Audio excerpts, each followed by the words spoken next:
if you don't mind, of maybe, and we don't have to name names or anything like that, but give us an example of a client or some type of situation where it's like, okay, Bill, they hired you to come in. Yep. They realized, listen, for whatever reason, the donuts aren't making themselves, okay? So what we have to do is we need you to come in and take care of this business. Walk us through how you're able to kind of assess a client like that and what you would give them as examples so these guys can come away with some good stuff. Yeah.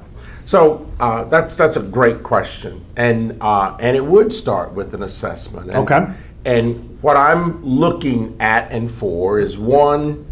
Obviously, well, not obviously, but what's the result they're trying to accomplish? Right. Then the second thing I'm going to want to do is, after I determine what they want to accomplish, where they are. Right. I'm looking for what would have the most leverage on accomplishing that result. Right.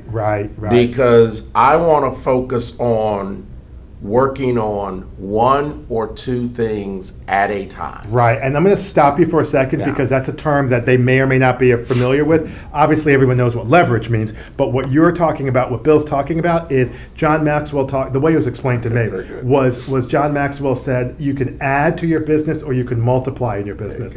Adding would be like, okay, so if you have 5 rocks here, and I would add, and I would say I'm building up the rocks, and I'd say, Bill, do you mind helping me take the rocks up? That's adding. Okay, leveraging or multiplying, right? Leverage is the word you use. Is okay. You know what? Let me take 10 minutes to build a wheelbarrow, and that way I can get 3 of these rocks up myself. It's not adding more time to it. So I just want to get that point. Very good. Right. I just want to get that point. You're talking about what is, and then you can pick right back up. What and where is the most leverage for getting? And you didn't say this, but you implied it. The most impact on my business. So I didn't mean to interrupt you, but I think that's a good point.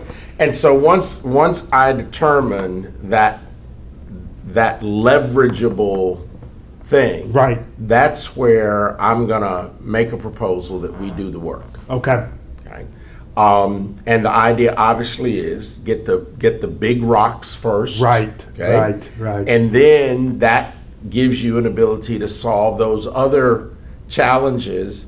And more importantly, not only gives you the ability to solve those other challenges, but in solving the other challenges, creates the ability for them to have impact or effect. Right. Because if you don't have the lever, that's another good point. Yeah, if you don't have the lever, you can fix something else, but it won't impact, it won't show up.